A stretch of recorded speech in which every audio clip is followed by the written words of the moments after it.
Okay, so we're going to try something a little bit different. Normally, I do race reviews that come out a day after the race is over, but I've always wished to get them out quicker, preferably a few hours after the race. So in order to do that, I've come up with a slightly different concept. We're still going to go through every driver and team, but the only difference is that we're going to categorize them into the following tiers. To be in S, a driver's got to have a near flawless weekend or a GOAT level drive. To be in A, the driver still had an excellent weekend overall and extracted as much as possible from their machinery. For B, they were just solid, made no major mistakes. To be in C, a driver's performance was okay, a bit of a mixed bag but nothing spectacular. Then for D, this is for drivers that were below par, made mistakes and overall underperformed.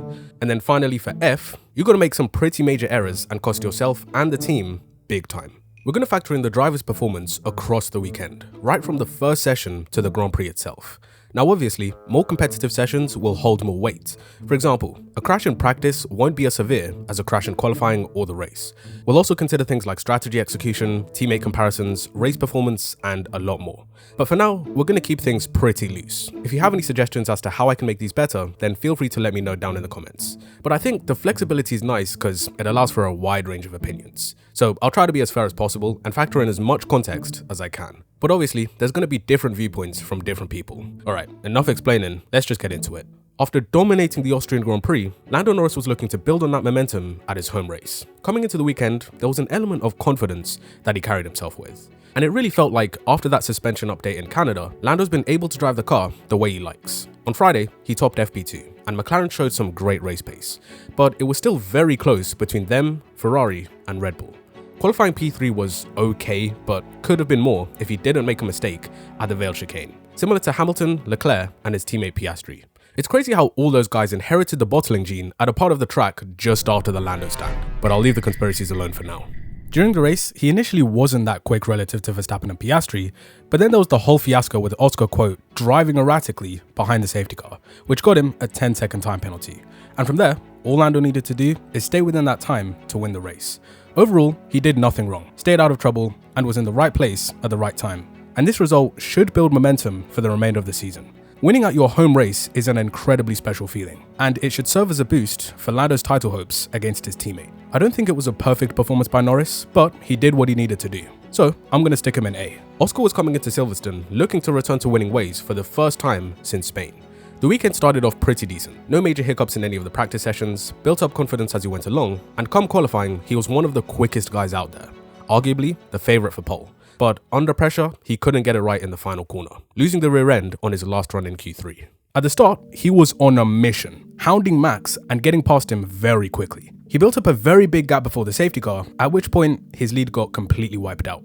Then, there was this moment where he braked unexpectedly hard and got a pretty harsh penalty of 10 seconds, which, to be honest, at the time, I thought was a bit unfair, especially seeing Piastri's reaction afterwards and thinking about a similar incident with Russell in Canada. But the difference between the two is that George didn't apply as much brake pressure at all, around 30 psi, whereas Oscar's was much higher.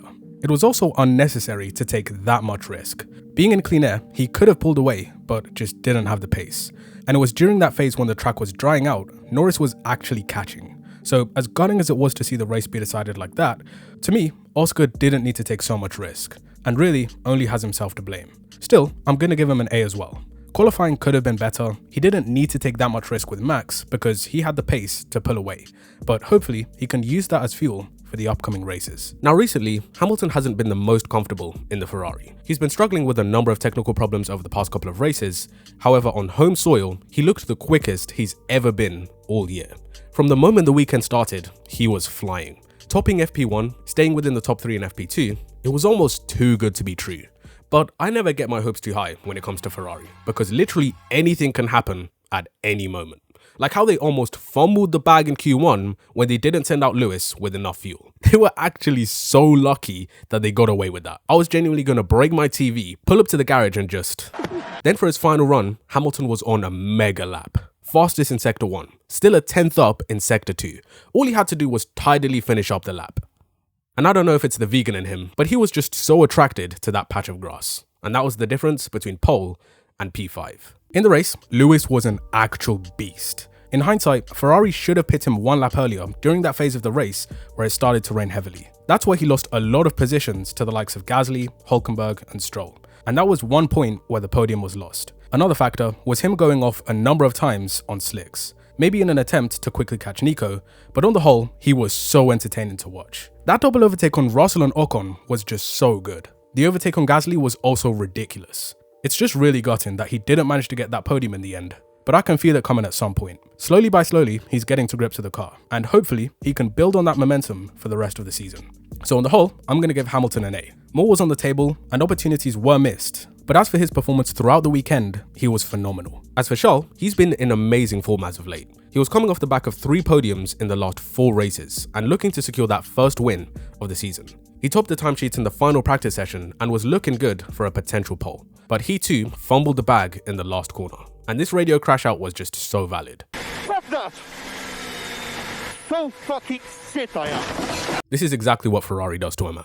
Then in the Grand Prix, he was one of the drivers who came in for slicks just before the start, which didn't pay off whatsoever. He spent most of the time trying to pass other cars, but then made way too many mistakes in the process and finished second last. It was honestly so sad to watch because had Ferrari not brought him in, things could have been so different.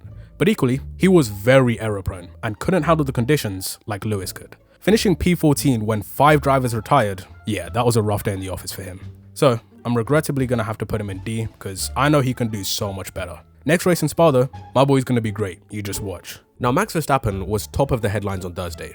Everybody was lining up to ask him exactly the same question. And as you can tell from his facial expressions, he was extremely happy to be there. It was another one of those Fridays for Red Bull where they spent all day sandbagging, doing anything to maintain the underdog gimmick. I've seen this script so many times before. As expected, they turned it all around overnight. The car was in a much better window after running different setups in the sim. They also brought upgrades this weekend that they were trying to better understand during the early practice sessions. And the engineers at the track did a great job in finding more performance. Max was looking much more comfortable in FP3, and interestingly, he kept the Monza Spec rear wing on the car from Friday. Red Bull were targeting better straight line speed to be quicker in the race.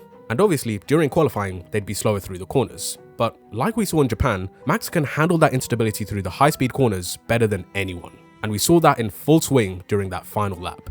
Out of him, the 2 McLarens and the 2 Ferraris, he's the only driver who didn't bottle the last corner. Under pressure, in the final moments of Q3, he didn't buckle whatsoever. And that's why he's the best on the grid. His execution is always just so insane. You almost never have to worry about him making mistakes because he rarely makes them.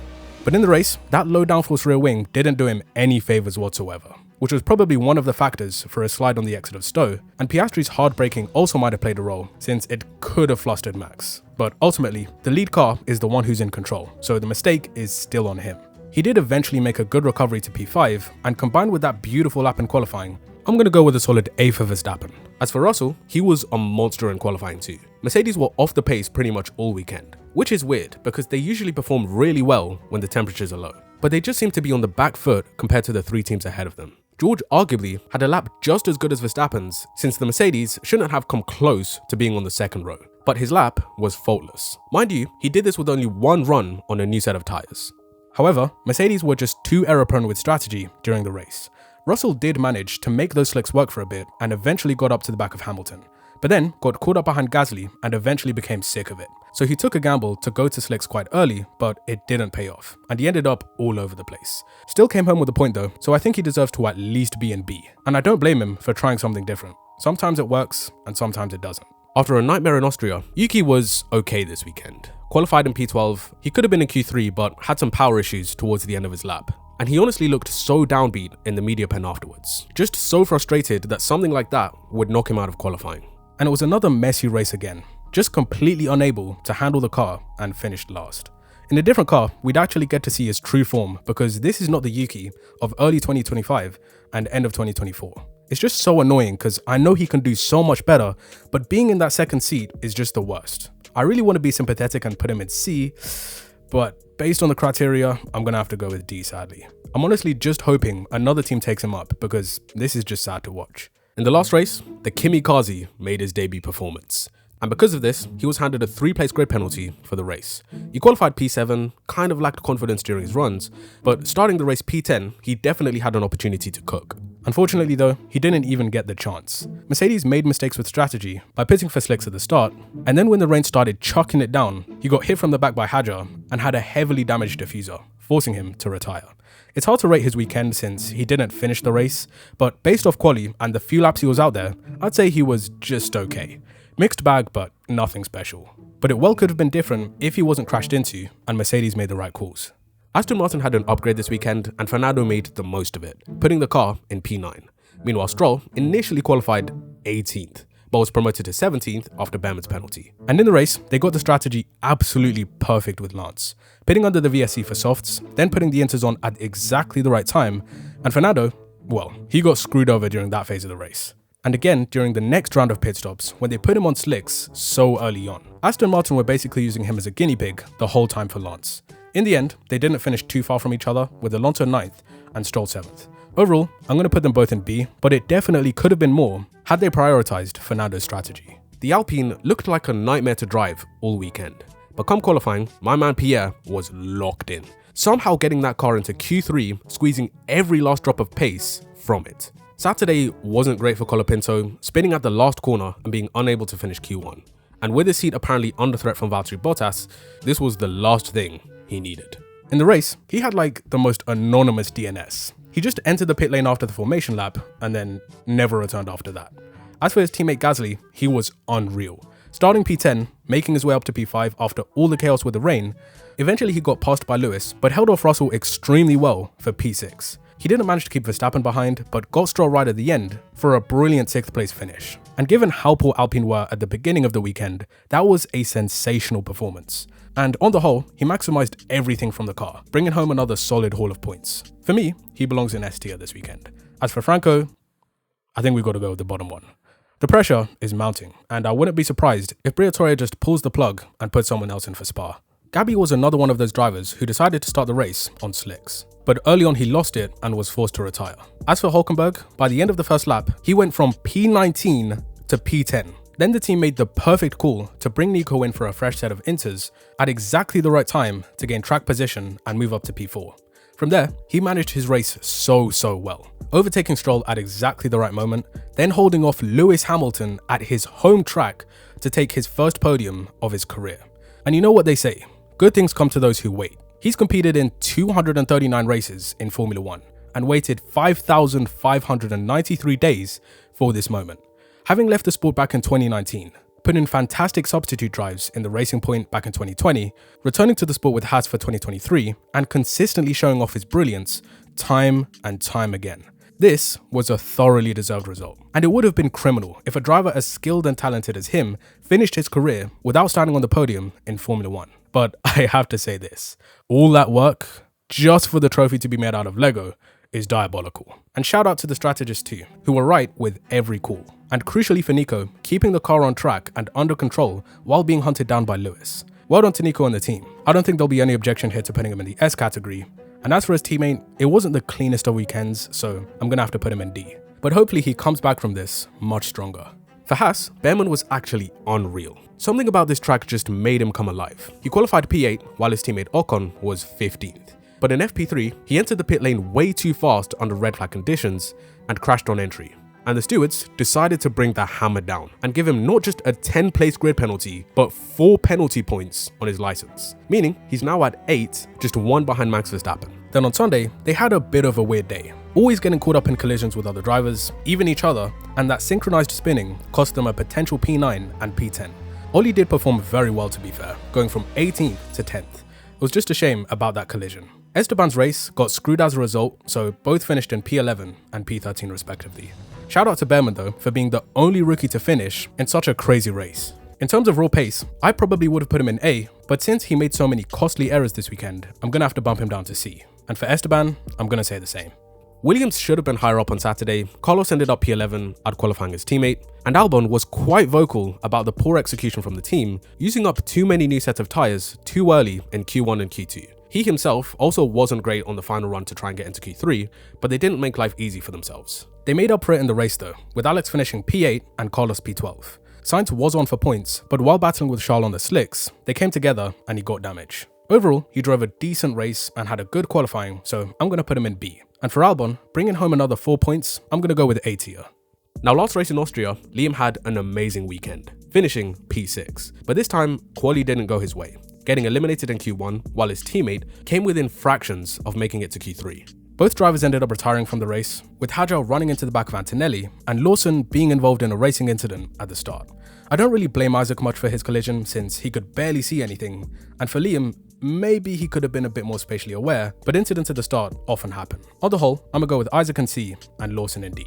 That was well and truly one of the best and most entertaining races this year. Let me know what you think of my list and be sure to leave yours down in the comments. Also, let me know if you like this kind of format and I'll be sure to make more.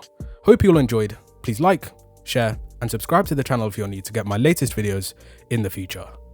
And as always, I'll see you in the next one.